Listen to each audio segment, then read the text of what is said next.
I think people have been lured into this, the current philosophy that the world is only what you see and what you can measure, what you can count.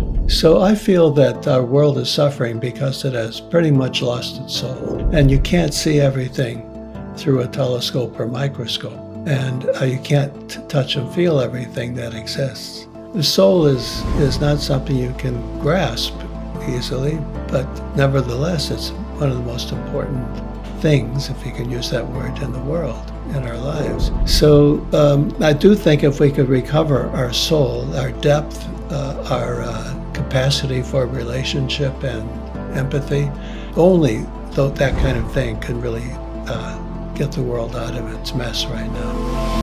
Yeah. And in this spiritual sort of self-help landscape, we hear a lot the words integration, healing.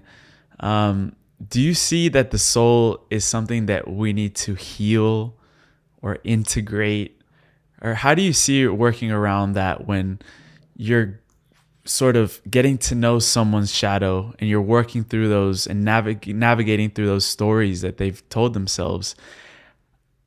Do you try to heal the soul? Do you try to nourish the soul? What is that process sort of look like? Well, it sounds very much like what I do as a therapist. Mm-hmm. So, as a therapist, I never really think of myself as a healer, as healing. I really don't. I think what I do is help people see what their soul wants. That's a statement that a lot of my colleagues and I used to use in the years past a lot. We ask, what does the soul want? And that's a good question to ask because it's a deeper matter, a deeper desire is what we're looking for. So I'm looking more for, with my clients, who are they? What is their soul like? What does your soul want? And what gets in the way of you getting what your soul wants? Because if you're getting in the way of that, that's causing your problem. That's causing your symptoms and your pain. Mm-hmm. So the question is not really to heal yourself so much as to respond to that question. What is your soul looking for that you're afraid maybe to give it? Does that require a change in your life that you have found to be very difficult to do? Are you complacent? Are you stuck in certain areas that you just can't imagine living differently? One of my teachers, James Hillman, actually more a friend than a teacher, he wrote in one of his books that in therapy, the whole point is to get a new narrative, a new story. To be free to live a narrative that is not so painful. So that's what I do. I talk about stories and I work with dreams primarily. And the dreams provide so much imagery to guide us in directions we would never have thought of. And I find them to be very, very effective. So most of my work is dream work. And I take those dreams to be reflections. They're like little movies about what the soul is doing, what's going on. And you can see in those dreams where the dreamer is resisting what the soul wants. You see desire in the dream, and you see in the dream the dreamer resisting it all. So it's quite clear, really. You can just look at that and say, well, let's explore that. Is this happening in life too? Yeah, and before we go deeper into the soul world, because I definitely want to talk about that with you, I want to stay on that topic of the stories and developing a new story. Because I feel like humanity right now is at a moment in time in history that we're sort of creating a new story and we're sort of leaving an old story behind. What story is, in your eyes, being sort of developed right now as we're transitioning from an old paradigm? A lot of systems might collapse in the next couple of years. We're already seeing a lot of that start to happen. What new story does humanity need for this era of what a lot of people are calling a golden age, or just a new time for humanity? It needs love.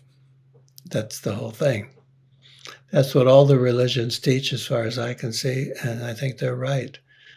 Uh, we we we are afraid in that of so many things, and that fear turns into hatred, and hatred is creating such difficulty across our planet, across the planet, and not just hatred of other people, but we need to love our world, our planet, and the world in which we live, the natural world we live in, the animals around us, and the plants. We need to love all this. Love will motivate us to take care of it all, and we will be in mutual relationship.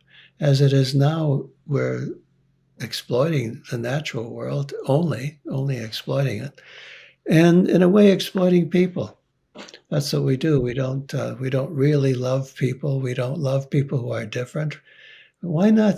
Seems to me it's so obvious. You go and travel to another culture, and it's so interesting and fascinating how they live. Why don't you love that?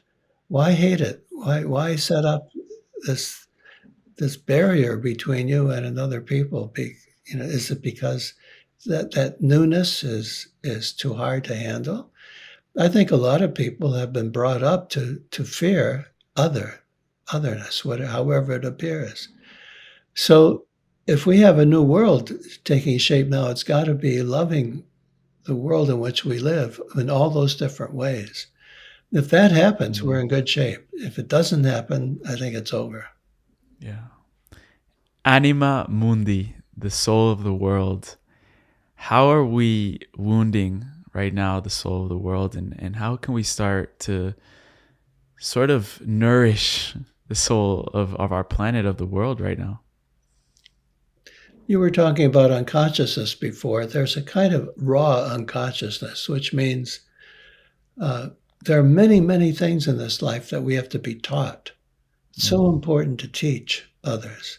So important for parents to teach children about how to relate to nature, how to relate to animals. So many parents are afraid of all of this and have never been taught themselves. And so they pass on a kind of violence in regard to nature and to animal life and to natural life. And so we need an alternative there, but that has to be taught. We have to be taught to be sensitive to these things. We have to be taught to have a sense of ethics. That doesn't come naturally. The natural thing seems to be very raw and undeveloped and violent. So that violence has got to be turned into creative force. You don't get rid of it entirely, you transform it into a creative force. And if we had this great desire to live in a world at peace with nature and with the world in which we live and we're part of, then I think everything would change for the better. But if we continue to live unconsciously and we continue to raise children that way, we're not going to get anywhere. And we are being self-destructive right now, so that's not a good sign. Self-destructed, yes, for sure. And violence, war, all these things that we've been seeing, since the beginning of time for humanity, are these aspects that are also part of the soul that it incorporates to grow in its process? Or is that something that we acquired being here on the planet? I think that I've done quite a bit of work on the issue of power and sadism and that kind of thing. And I feel that power is something that we all need. We need it all the time. It doesn't have to be destructive. It can be very creative, but it is power and it's force. And we need to be able to appreciate force. You don't need to be passive in order to be a decent person. It's not that. You have to find ways to be creative and powerful and to make a mark and to speak up when things don't look right and to to get your own creative spark out there in the world. That's a kind of, it's not violence, but it is in the same genre as violence, on the same spectrum. So you have violence and aggression on one side, and that's very destructive. But if we could bring that down, not to get rid of it, but to transform it into a greater force, I think that we might be able to accomplish a great deal. I would never suggest becoming passive and quiet, and to go in that direction. The direction we need to go is toward more power. Each of us having more power in expressing it.